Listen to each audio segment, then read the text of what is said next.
I remember one time someone's asking me, "Oh, where's Mr. SunSun so he can give the speech?" And I thought, well, my father's back home, but I'm the founder of SunSun. Welcome to your podcast, Successful Quitters by Sara Nunez Bee. Would you rather read minds or be able to be in different places at the same time? Hmm, good question. Different places at the same time or read minds? I prefer to read minds. Ah, interesting. Yes. Okay. Yes. Would you rather sing karaoke or go to the movies? Much rather karaoke. I get a chance to connect with other people. When you're sitting in the movie theater, there's not much connection going on. Good point. Would you rather do a Stairmaster session or a Zumba class? I would much prefer to do a Zumba class. It's fun, interactive. Again, I get to connect with people. Stairmaster, uh, I prefer the Zumba. Trust me, I hate the Stairmaster, although I do it often. Okay. Well, very, very welcome to the 5th episode of Successful Quitters, a podcast that explores the different things that individuals have had to quit in order to become successful in their arena. And today I have an amazing, very special guest. She is the founder of SunSun, a bow tie and gifting award-winning fashion e-commerce business featured in Forbes, GQ, and Vogue. Welcome, Yes. Rashima Sonson. Thank you. Thank you. I'm happy to be here. So happy to have you. Rashima, tell us the beginning of how you got all the way to here. How was Rashima at 5 years old? What city did you live in? What was your upbringing like? Yes. Oh, Rashima at 5 years old. Rashima at 5 years old, I would say I was just moving to the States, or what my family call it, mainland, if you will. I'm originally from St. Croix. Moved here for better opportunities as well as education. Uh, 5-year-old Rashima, I was just getting acclimated to living in Louisiana. Louisiana is unique. It's very unique in comparison to any other state in the United States. It's beautiful and rich in culture, which was great for me because, again, I'm from the Caribbean, and being in a location or community that has similarities to where I'm from was great. But I would say that the transition was not easy at all. I bet, especially when it comes to school, correct? And language. Do you remember how Yes. that felt? Oh man, it wasn't a good feeling. I came to the States, I had an accent. I'm not sure if you're familiar or aware, but young girls in the Caribbean or cultures within or closer to the Caribbean, young girls wear dresses all the time. I'm going to school. No girl, none of the girls wore dresses. It was pants, shorts, and whatnot. And I'm dressing in my Sunday's best to go to school. And I had an accent. I just was different compared to any of the kids who lived in New Orleans. But it was a challenging transition.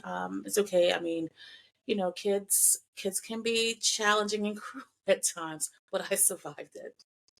Yeah, I can relate because my sister moved from Peru when she was actually 5, and she spoke Spanish but was barely getting her Spanish, well, 100%. And then she had to be introduced to English, so it was a mixture of a couple of things, trying to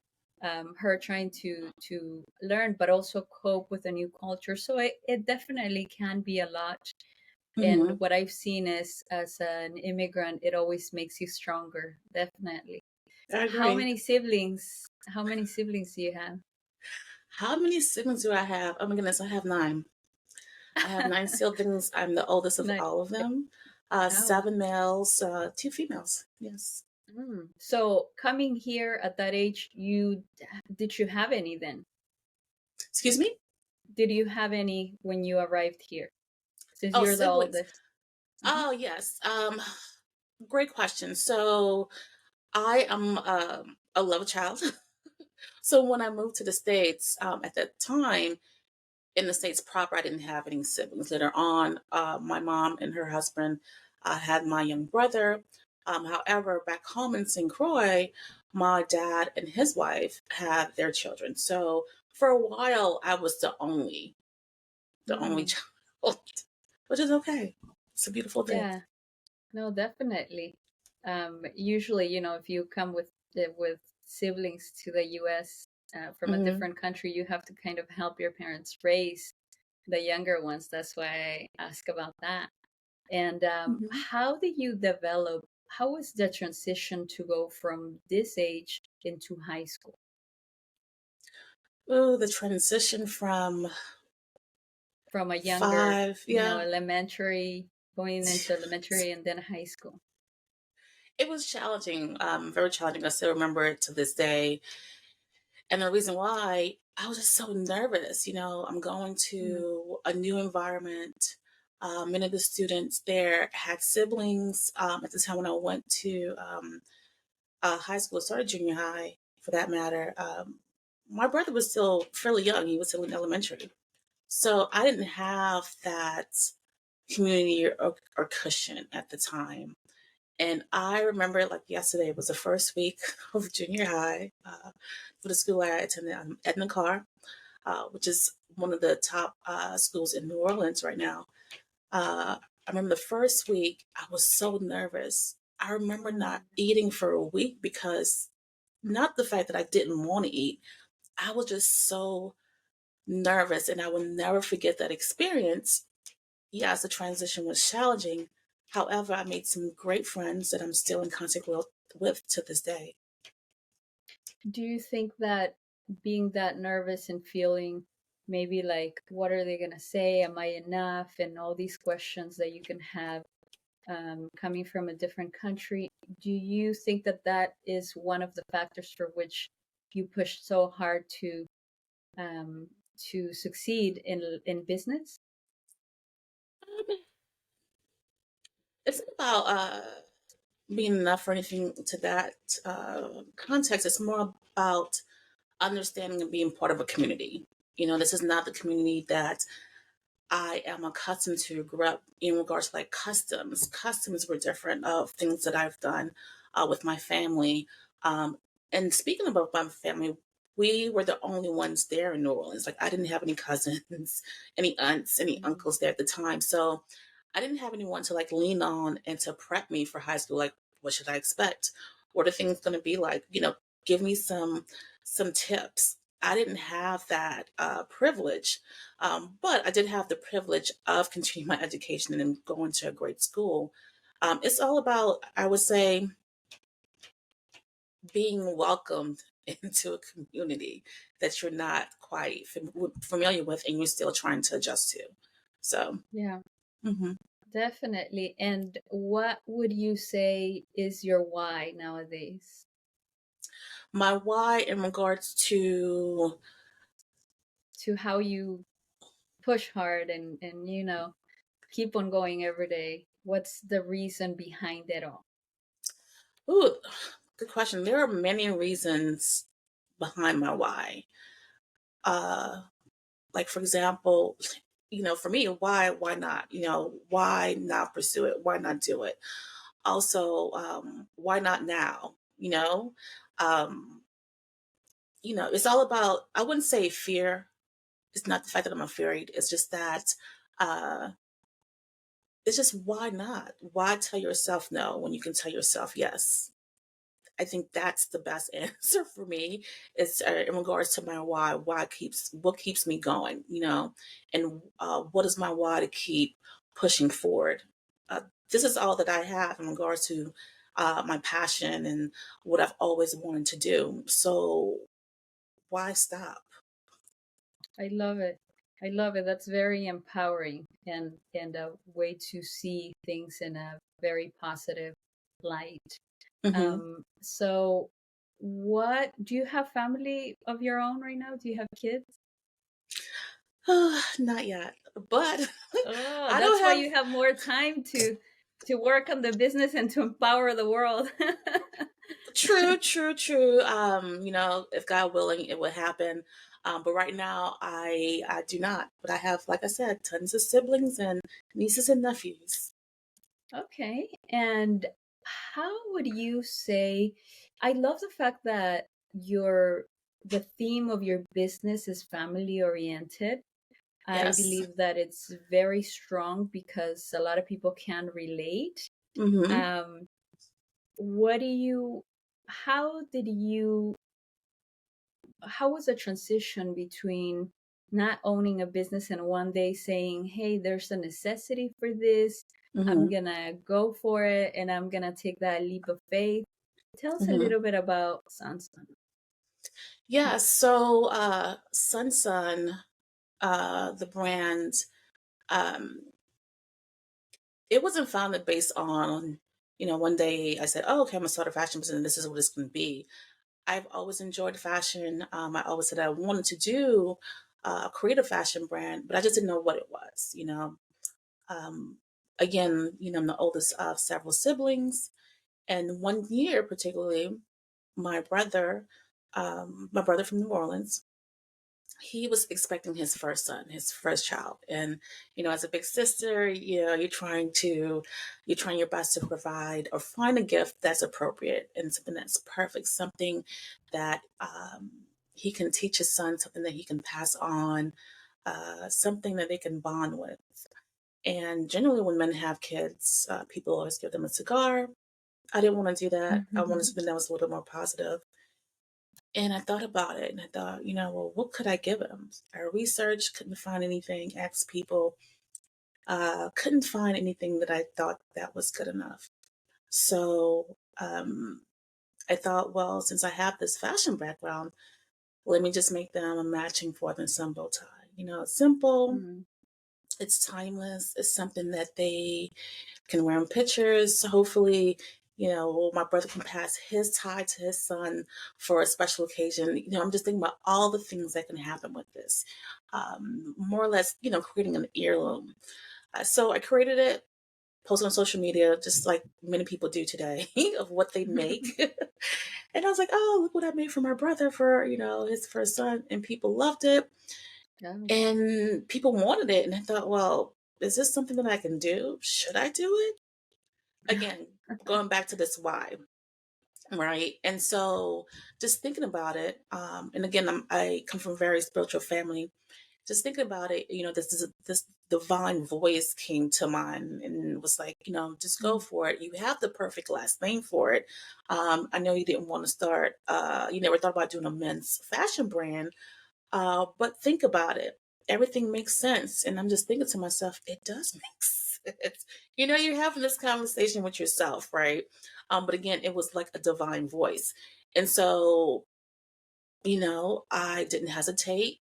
Again, why not? So I just pushed forward. SunSun was created. And 10 years later, we're still here. I love how on one of your interviews you said from a son to a son.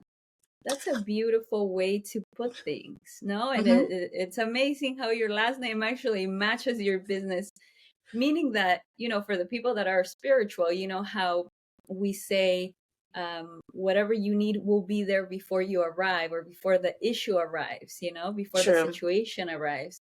true. So your resources and your answers were there since you came to this world, basically, which is amazing. Yeah, look at that. And like people say, look at God, it happened. It wasn't planned. Like I didn't plan it at all. Um, Not even in its entirety. But only thing I knew is that I enjoyed the fashion. One day I wanted to start my brand. Don't know what it's going to be. And here I am. And I'm grateful. The brand is still pushing forward. And yes, one son to another is our mantra. It is our tagline, because that's what the brand is all about. It's a gifting destination for all your special occasions. And again, from one son to another. I love it. And what is gifting, what does gifting entail? Because I know that uh, Mm-hmm. you guys advertise will sell you the bow tie, but also the gifting. Is it a service? Is it other products? Yeah, it's a good question. So the gifting aspect comes in regards to when we first started, we were doing a lot of pop-ups, going selling within the community, and it was based on what customers were telling us. So why were they purchasing it?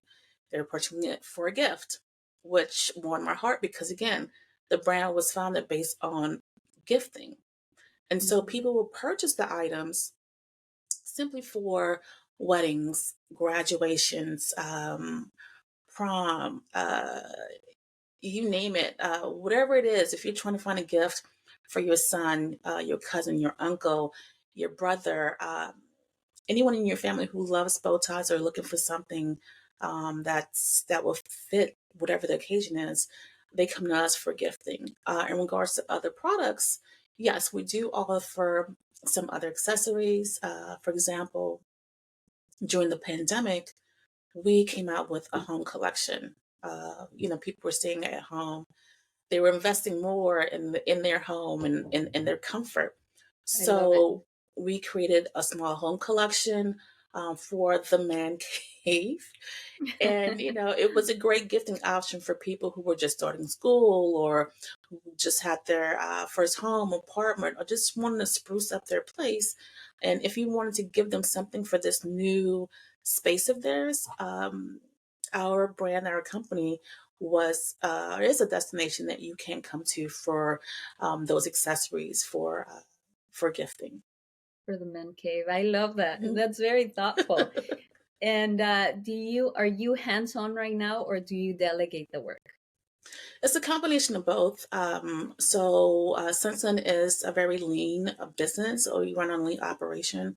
Um, by me having the skill, the experience, the knowledge, and understanding every aspect of the business, it makes it easier for me to delegate. And if someone doesn't come through, because sometimes things happen, then I can step in.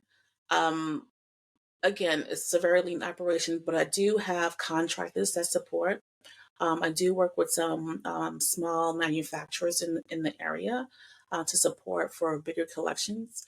But many times, what we put out in the brand starts from the samples that I create and I put out. And if there's a wide interest, then I have it manufactured or have a team help me to produce as well as market it.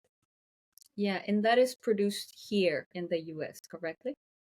Correct? The majority of it is produced in the US. It's clear on the website what is produced in the Bay, predominantly in California, and some that are outsourced from Asia. Okay, very Hmm. nice. And what would you say, since you might have to step in here and there and have to control so many things at the same time? What is a day in Rashima like? Tell me a little bit about your schedule and how do you figure that out? And the reason why I bring Hmm. this out is because there are a few things that we have to do as women to get ready, certain things that we are musts for us, the men might Yes, not understand, certain rituals. So that is what would true. a day like? uh, Rituals. I can't really say it specifically for rituals, but day to day for me is, you know, uh, I wouldn't say verbatim, but definitely when I wake up, yes, I say my prayers. I go over my schedule, make sure that I know what the plan is for today, time, and so forth. In addition to that, what I did not share is that I teach high school students. So I teach high school students, predominantly seniors, about business and entrepreneurship. ah, And what I very teach nice. them, they actually get college credits for it. So my students, once they graduate, they are probably 2 or maybe 4 credits away from associates. So they're already ahead of the game. So that's part of the day. After that, I do have a workout schedule. I work out in the evening. Meditation is in the morning, teaching after that, working out right after teaching. And once I'm done with working out, I review my plans for my business, meaning the entire marketing schedule that I create a year prior to plan accordingly of what to expect, what's coming up. So I review that, contact freelancers, people who I've worked with in the past to see how they can support. Generally, that is the overall high level schedule. Things may change depending on what's going on, but essentially, that is my schedule for the day. Yeah. Do you plan usually the night before? Or is it like you said in the morning where you're like, okay, these are the things that have to be done? Or Well, like a weekly? yeah, I reviewed in the morning, but generally on the weekends, I create my plan for the week. But I always check it in the morning just to make sure that there weren't any changes or updates, just to ensure that I'm still on track. I love that you're teaching high school students because it's Yes. the only way to change things. It's the best support you could ever do, especially at that age when Hmm. they're thinking, "Oh, what should I do?" And all of a sudden there's that sort of counseling, support, help. I think it's very powerful. How do you think? Yes. Oh, go ahead. Sorry. No, go ahead. Yes, go ahead. How do you think being a woman has served you? Oh, how I think being a woman has served me. Mm, Yes. that's a very good question, Sarah. And that because usually the question is the other way around.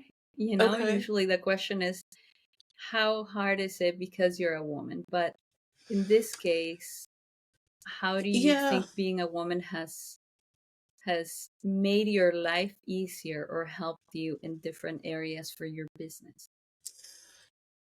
Okay, so that is a good question. So I can't really say easier because I've never been a man or a male. I've never been, um, I've always been a woman my entire life. I've always been female my entire life. So I don't know what that would look like for me to be a male. However, when I look at or have relationships with close males within my family or close friends and just listen and hear about the things that they experience, but also just read about what's happening in society when it comes to gender roles, inequality, all the buzzwords, DEI, diversity and inclusion. Um, I think about the things that women have to overcome to just, be seen or to make the same as men or whatever the situation, whatever the situation is. However, for me, if I'm speaking about myself and my journey, what I've learned, what I've experienced, and the advantages that I've had, I would say being a woman in business and in the fashion business,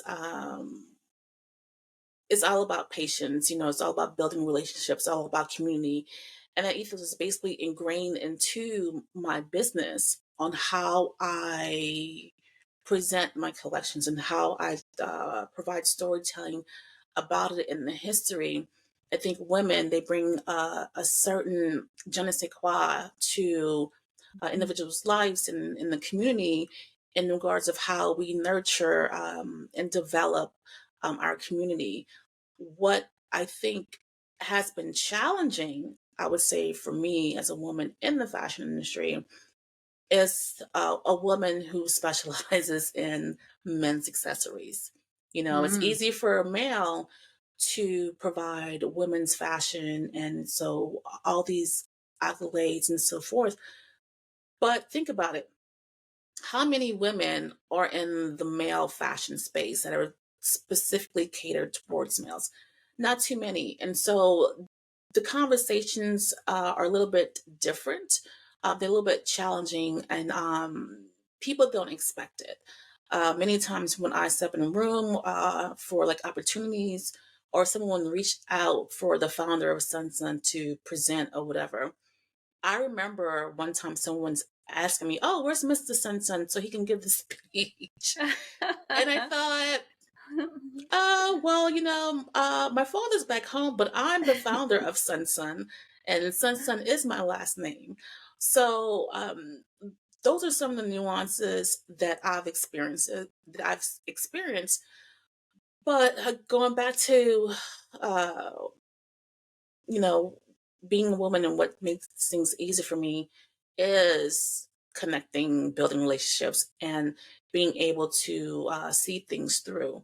I don't know how men do it. I can't speak for them, but I Yeah. can speak about me, my brand, and what I'm trying to grow. I'm just trying to preserve and promote various cultures through my collections, share the stories, educate people, hoping that they get something out of it. So I hope that answers your question, but I've never been a male, No, so I really can't say what's no, easy yeah, and what's quite challenging.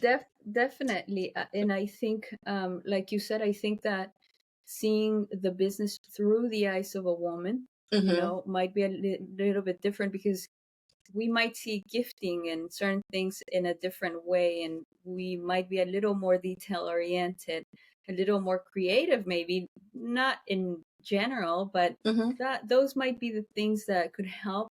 Also, I was wondering if applying for grants, Hmm. being a woman, because they do support women, if it helps, if you think that it's made a difference for you personally. I would say it only makes a difference if that category or the grant is specifically for women. That's it. Ah. More importantly, BIPOC women. That's the only way that I think it provides a value of being a woman. In Mm. that respect, there are other values of being a woman, um, but I would say for grants, it only helps if it's specifically for BIPOC women. Mm. Okay. Um, for you, your life, who supports you the most? Ooh. In my life, who supports me the most? Um, that's, I would say, a subjective question in regards to the type of support. Spiritual support, I would say my aunt. I love my aunt Mm. dearly. Always loved her. I mean, the bond that we share is just, it's poetic.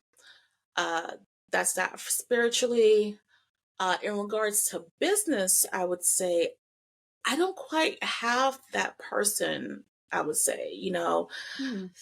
um, yeah, in regards to just from a healthy standpoint of living and setting those healthy intentions, working out, eating right, I do have some close friends that support in that aspect.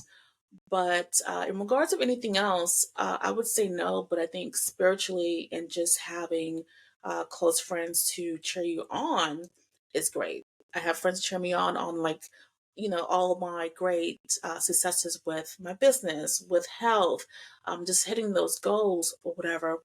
But I think the biggest person, the most loved person, I would say, is my aunt, who definitely supports me the most in the area that I needed the most. That's amazing because the question was more to exactly that, to if you're having a rough time in life in general, who you would go to, and I'm assuming it's her. I also watched your the other interview, and you were talking about the support that you have from a group of friends. I don't know if that's still the case, that are also entrepreneurs, that you can talk to and kind of hold each other accountable and suggest different sources and help each other out, right? Yeah, I don't know when that interview was. I think it was a couple of years ago. So yeah, so things change, people lives change. And I think at that time I had that community where everyone was doing something very similar. Um, Mm. I think post the pandemic, maybe things have changed for people where um, business is not the same. Meaning, where I was 5 years ago is not where I am now. So, if five Mm. years ago, all my friends were starting their business and we were both on the same track of doing similar things, then yeah, that's the community aspect. But now I'm on, not to say I'm on another level to be cocky or whatever it is, it's not about that. I have done certain things to where now it's like, okay, I need to elevate to the next step. The next step, I'm trying to grow a brand, I'm trying to scale. So a lot of my friends cannot relate to that at that point. They can relate to starting it, certain marketing aspect, but where I'm trying to go, a lot of my friends may not understand. A lot of my current friends may not understand that as of yet. This is great too because it usually happens to where once you're going up in your business and knowledge, you Hmm. need to also either your friends are growing with you in that arena, in that area, or you need to find different friends to be able to relate, like you said, if not, the conversations go nowhere, but that has nothing to do with the personal Sure. relationships. If you're having a really bad day, Hmm. how do you get out of it? Because business is like that. Things are never Yes. perfect, right? But if you're having the worst day of your life, what's the thing you go to? For myself, is I stretch and I listen to a podcast, a powerful podcast. What is it for you? Ooh, if I'm having a rough day, I have this playlist. I think Mm. the artist's name, if I hope I'm pronouncing his name right, Masego, and it's very soulful and sultry, and it puts my mind at ease. Mm. I get a chance to think, um, and I get a chance to reflect. Reflecting meditation for me is always essential. It helps me to think about, okay, what went wrong? How do I prove it? What can I do next time? So again, if I had a bad day, if things went wrong, I get quiet. Like I don't want to talk to anyone. I need to think about my thoughts. I put on music to help me think through it. And also sometimes in that moment, I pray, especially when I'm really, really lost. Mm. So I may not reach out to my aunt at that moment, but I need a Mhm. moment to just think it through. Think it through. The worst thing you can do when you have a bad day is to react. And for me, like the popular spiritual saying goes, be still. And that's one thing I can do is be still. Mm. Very nice. And do you have any mentors for business? Or how is it that you actually go to the next step, to the next level? How do you continue growing? Great question. I've had various mentors for business. One in particular, I won a competition with Harlem Fashion Row in partnership with uh, Vogue, CVDA, and through that competition, I gained a mentor, Sean Patton. So he is my mentor. Also, I have mentors through NASDAQ. NASDAQ has a program for women called NASDAQ Entrepreneurial Center, um, where they have a milestone circle, right? Excuse me, NASDAQ Entrepreneurial. Oh my goodness, I can't believe I'm forgetting. But anyway, NASDAQ has a program for women to support them in their entrepreneurial journey. And it's called Milestone Circle. And I was part of it. I went through the circle, I want to say 2020 and 2021. And I've Mhm. gained a lot of great business friends, as well as great mentors. One mentor in particular, uh, Marie Smith. She is a CIO. She founded her own tech company where she works with a lot of top uh, unicorns, I would say.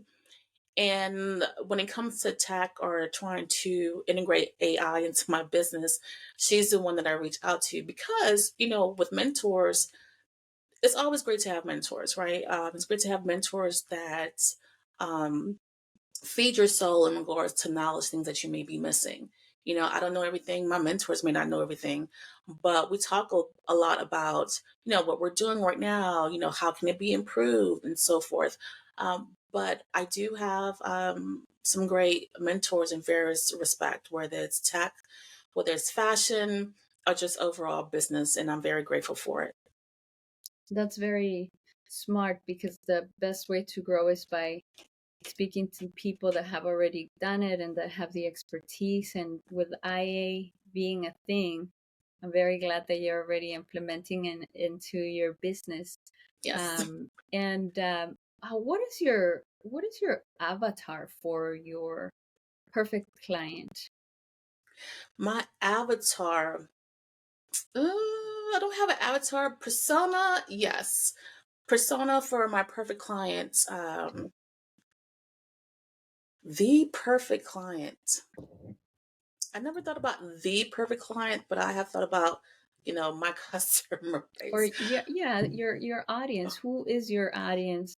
The audience that you're targeting to. Yes, ideally cosmopolitan male, who enjoys art, outings, maybe in a relationship, maybe married with one or two kids, but someone who values art, community, family, and fashion. Uh, I would say the term Casanova is a stretch, but he has to have some type of a, um, not flair, but I'll just say je ne sais quoi to him, something special, something that makes you wonder, who is Appealing, that right? guy? Yeah, very appealing, very um, dapper, very just in crisp in his style. It's someone that you see walking in a suit, but walking in a suit down the street. But when you see him, everything else feels like it's going in slow mo. Yes, So attractiveness, very maybe. attractive, very confident, professional, knows what he wants, Mm. and is working on attaining his goal. Again, artistic, family oriented, goes out, supports his community, enjoys art, loves to travel. That is my ideal client. That is my persona, my customer persona, and also educated. I don't know if I added that in there, but yes, educated as well. That sounds very classy. Very classy, very very classy. Yeah, I love it. What are the things, Rashima, that you've had to quit throughout the years to become the powerful woman that you are today? One of the things I had to quit. I remember one year. I don't remember what year it was. And I was listening to like this gospel sermon, and I remember the preacher said, you know, don't end up in the field of dreams or untapped potential. And I'm listening to it and I'm thinking, what is he talking about? And what he was speaking about was a cemetery. So, people wait, wait, and wait to say, oh, I'm going to do this when this happens or X, Y, and Z. And one thing that I have quit is actually waiting. Why not now? Um, when there are grant opportunities or competitions, if I fit those criteria, if I can do it, I'm going to do it. Why wait? Why wait and say, oh, I'm going to start my business when, I have my house and I have all this together. The time would never be right for it. If you have the tools that you need to do it now, just do it. And so it's interesting. It sounds like a Nike commercial, but why wait? Why wait? Just do it. Just do it. Successful quitters, um, they quit waiting for the perfect time. There is no such thing as the perfect time. The perfect time is what you create of it, and it's now. So quit waiting. I love it. And tell me, what would you suggest Hmm. to the youth that are thinking, I want to open my business. I'm not sure where to go. I already heard what Rashima said, and I'm just going to do it. What would you say that are the most important things? Because you're risking so much, right? Some people are risking money, time, so many things. So, Yeah. what would you say are the most important elements to keep in mind? Most important elements to keep in mind for um, a young person to start a business? Mm-hmm. Interesting. So, I tell my students this all the time. Things to consider is, think about what you want to do. What you're interested in, what makes you happy. Things that make you happy and bring you joy.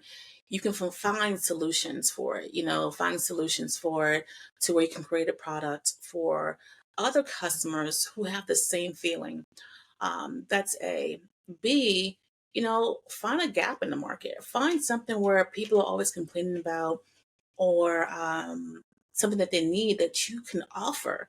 And if that thing that you can offer just so happens to be something that you enjoy doing, then do that. Um, those are the main two things, but I emphasize to my students or any young person who wants to start a business, um, think about your why. Think about your end goal. Like, what do you hope to achieve? If you have the end goal in mind, you can technically work backwards to figure out how can you get there. But always seek help. When I say seek help, meaning, um, think about people that can help you, not just, family and friends. Think about other people that are willing to help you. One of the things in regards to help and support that I tell my students, I said, hey, people love to help kids, especially if they see that you're driven, you got your head on strong, you have goals, you have aspirations, and you're really trying to make it. Adults, businesses, people are more willing to help you when you're younger, when you're just starting off, especially teenager, versus when you're a little bit of age. It's unfortunate to say this, sounds like ageism, and it probably is what I'm saying. But when you're young, and again, this is for my young students, I tell them people love to help kids. People love to help teenagers. If you're focused and you're just adamant about this thing that you want to do, this business that you want to start, you already started doing small things to sell your product or sell your service, and you show your portfolio to someone, they are more willing to help you than to not. So again, why not do it now? Why not do it when you have the idea and you're already putting forth the effort? And why not reach out for assistance? So these are all the things that I tell young people. These are all the things that I tell my students, and they may look at me and think, "Oh, okay, yeah, right, with SunSun." But every time something happens, or I share information with them that's found in the news, for example, there was one young lady, a teenager, uh, who was earning, what was earning, who was making about $30,000 a month on Amazon. And I said, I won't tell the details. You guys need to Google it and find it. But there's a person within our community that's doing this, and she did not wait. So I share these stories with them to excite them to say, also you can do it too. If this is what you want to do, don't wait for it. So again, they may be a little bit apprehensive when I tell them this stuff, but it's sinking in. It's sinking in, and that's what I try my best to share and educate to young individuals, especially my students. And if they were in their 40s, Hmm. what would you say to them? Because some people think, Yeah. I'm already at that age where I'm too old. I want it so bad, but am I too old? Am I gonna be able to catch up with times like in technology? And what if I fail? So maybe there's someone that wants to start a business right now and they're Hmm. watching this or listening to this. What would you say to them? I would say still go for it. You're still living and breathing, still go for it. When I launched my business, I think I was probably in my 30s, maybe. And I'm launching it. I'm doing research, like, who has done something similar? Or is there any competition? And I thought, well, let me research women. Let me research women of certain ages. Like, I was going through the entire list of things to look for. And one person that stuck out to me was Martha Stewart. Martha Stewart, in a similar lane that I'm in regards to, uh, many years ago, they called it home economics, right? What she did was build a home lifestyle, food, you know, kitchenware and so forth, and all the things that she has done. But she started it at a late age, but she was still able to grow it from her home. She started off on a lean with a lean operation, and I always think about the women, or not even just women, but people who started at a later age. The difference between them and other people who didn't start is simply that they just didn't start. Whereas these people never took no for an answer to themselves. And they always said, why not start now? Stop, stop saying no to yourself. Quit saying, oh, I can do another time. Oh, I'll do it when I, retire and I have more time.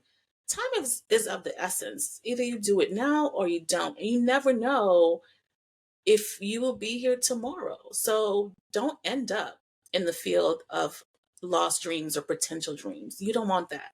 So do whatever age that you're at. But again, the bottom line is just start doing it. See what happens. You never know. 100%. So the message in short is stop sabotaging yourself and stop Yes. procrastinating. Go for it. Yes. No matter what. I Yes. always say this, and I'm very passionate about it, because we're all gonna, or most people are gonna get to that age. I hope to get there, but when Mm-hmm. we're 80 years old, the things that we're gonna regret are not the things that we did, but the things that we That did we not didn't do. do. So I'm That is thinking, so true. Sarah, when Sarah's 80 years old, she's gonna be like, why the heck did you not do that? You know, Right? you wanted to do it so bad. I'm gonna think, dude, I could have done that and I did not do it. Yeah. Instead, we could just risk and hope for the best, Exactly. right? That's all we can hope for. Hope for the And best. did you have anyone in your family that was an entrepreneur?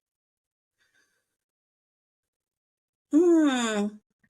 No, now that I think about it, So you're the first one. that I know of. I'm actually thinking about it based on what you just asked me, and I'm going through the list of all family members. Like, let me think about this. Um,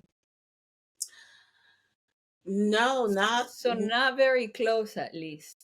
no, no. I mean, there are some that are starting now, but when I started my business, I didn't have a family member to reach out to and say, well, what should I consider? Like, what things should I think about before starting my business? Yeah.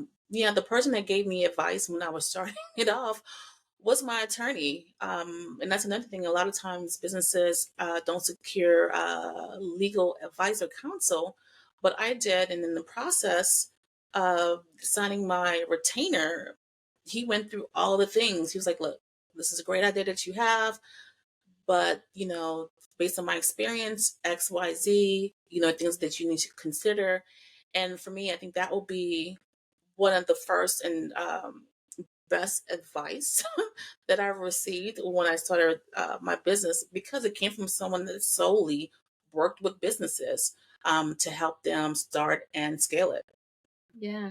And how, when you said to your family, "Hey guys, I'm gonna sell bow ties," because that's how I'm assuming that the news came, were they supportive, or did you have to fight through it until it actually worked out?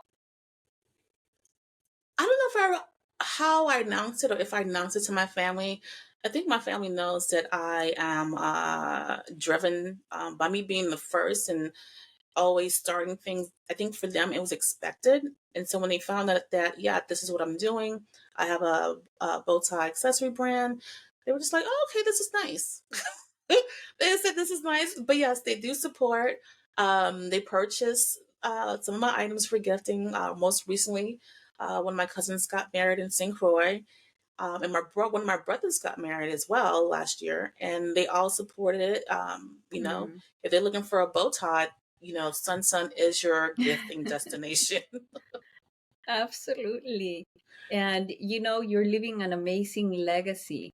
And I love when people create something out of nothing, something Hmm. great out of nothing. It's amazing because it's not just a legacy for your family, but also for other women, for other males and female entrepreneurs Hmm. that are coming for these new generations.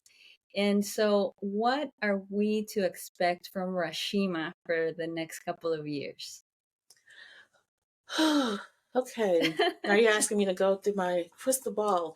Um, let's see what to expect from Rashima. I can't say what you can expect from Rashima, but what can you expect from um, SunSun and its founder is just continuing this path of um, creating collections that um, provide an open conversations with individuals, but more importantly, tell a story about various cultures.